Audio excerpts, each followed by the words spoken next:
Hello दोस्तों, स्वागत है आपका हमारे यूट्यूब चैनल लल्ला एजुकेशन में। आज की इस वीडियो में मैं आपको बताने वाला हूं क्लास 10th अर्धवार्षिक परीक्षा के लिए विषय हिंदी के वेरी आईएमपी क्वेश्चन जो कि 2 अंक के होने वाले हैं। अगर आप इन 2 अंक के प्रश्नों को जितने मैं बता रहा हूं उन्हें याद कर लोगे तो आपका अर्धवार्षिक में 70/70 लाने से कोई नहीं रोक सकता, या 75/75 का आपका पेपर बनता है तो उसमें से 75/75 की आपकी तैयारी हो जाती है। इसे आप तैयार कर लेते हैं। तो चलिए बिना किसी देरी के अपन वीडियो को स्टार्ट करते हैं। अगर आप हमारे यूट्यूब चैनल पर नए हो तो चैनल को सब्सक्राइब कर लें ताकि हमें जो भी हम आगे से वीडियो डालें सबसे पहले नोटिफिकेशन वो आपको मिले।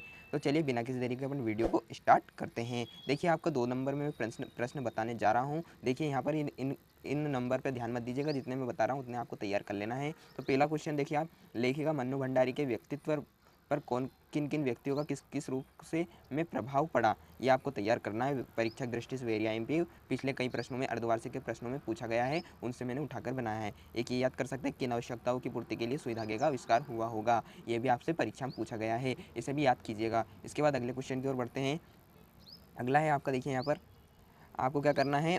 प्रश्न में इसमें दूसरे में यशपाल अथवा भदंत आनंद कौशल्यान का साहित्यिक परिचय निम्न बिंदुओं पर लिखना है। निम्न बिंदुओं पर आपको लिखना है कौन से? 2 रचना लिख सकते हैं आप और एक भाषा शैली लिख सकते हैं। आपको 2 नंबर इसमें पक्के हो जाते हैं। अगला प्रश्न देखते हैं, अकर्मक क्रिया तथा सकर्मक क्रिया में क्या अंतर है, स्पष्ट कीजिए, ये आपको लिखना है। परीक्षा की दृष्टि से वेरी आईएमपी है दोस्तों। इसके बाद तीसरा अगला प्रश्न है, शब्द शक्ति कितने प्रकार की होती है? दोस्तों, शब्द शक्ति 3 प्रकार की होती है, अभिधा, लक्षणा और व्यंजना। ठीक है, ये हो गया आपके। अगला प्रश्न की ओर देखते हैं। अगला प्रश्न क्या कहता है अपना?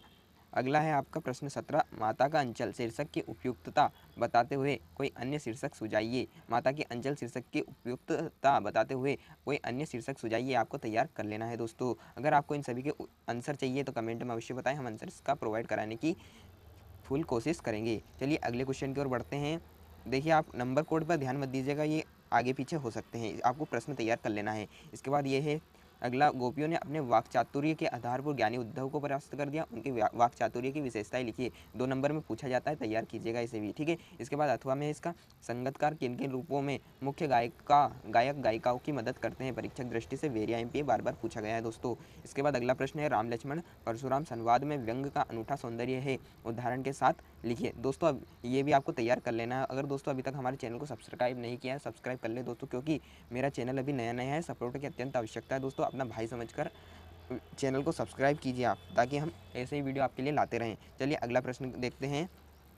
अगला है आपका, यहाँ पर देखिए कि कवि निराला बादल से फुहार रिमझिम या बरसने के स्थान पर गरजने के लिए क्यों कहता है, ये आपको याद कर लेना है। 2 नंबर में पूछा जाता है। इसके बाद रीतिकालीन काव्य को किन काव्य धाराओं में विभाजित किया गया है, ये भी परीक्षा की दृष्टि से वेरी एमपी है। इसका अथवा है, प्रयोगवादी काव्य की विशेषताएं संक्षेप में लिखना है। 2 नंबर में पूछा जाता है, काव्य की विशेषताएं आपको लिख देनी है। ठीक है, तैयार कीजिएगा। इसके बाद अगला प्रश्न है आपका, सूरदास अथवा मंगलेश डबराल की काव्यगत विशेषताएं निम्नलिखित बिंदुओं पर लिखिए। दोस्तों 2 रचनाएं आपको लिख देना है और काव्यगत विशेषताएं लिख देना, आपको तैयार हो जाता है। ये आपको तैयार कर लेना है। इसके बाद अगले क्वेश्चन की ओर बढ़ते हैं।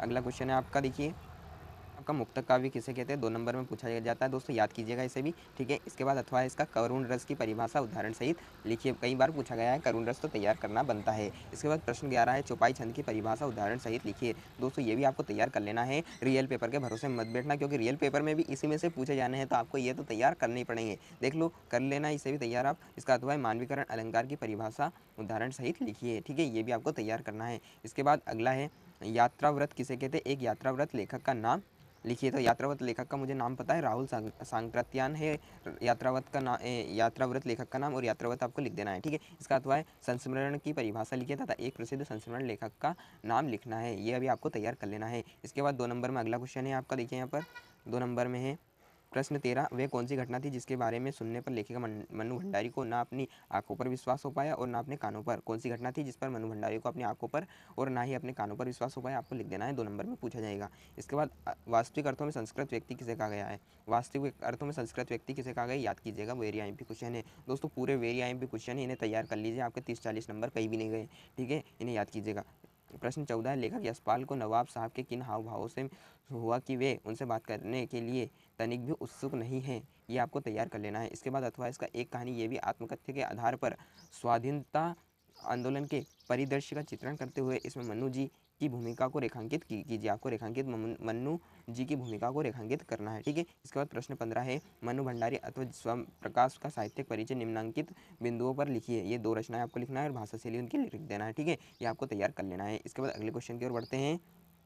अगला क्वेश्चन है आपका, देखिए यहाँ पर प्रश्न 16, निम्नलिखित मुहावरे का अर्थ लिखकर वाक्य में प्रयोग किए कोई दो। ठीक है, अंधे की लकड़ी एकमात्र सहारा, आपको वाक्य में प्रयोग कर देना है। इसके बाद पहाड़ टूट पड़ना, कमेंट में बताइएगा। दांत खट्टे करना, हार जाना, ये इसका होता है। इसके बाद अथवा इसका, निम्नलिखित शब्दों का दो दो अलग अर्थों में प्रयोग करना है। इनका आपको अलग अर्थों में प्रयोग करना है, एक तो कूल का और एक तीर का आपको अलग अलग अर्थों में प्रयोग करना है। ठीक है, इसके बाद लास्ट एंड फाइनल क्वेश्चन बनता है, जो टॉप 20 क्वेश्चन, 20 या 40 क्वेश्चन थे, उनमें से ये टॉप क्वेश्चन है, इनको तैयार करना है। लेखक ने अपने आपको हिरोशिमा के विस्फोट का भोक्ता कब और किस तरह महसूस किया, ये भी आपको तैयार करना है। तो दोस्तों ये कुछ टॉप 40 क्वेश्चन थे।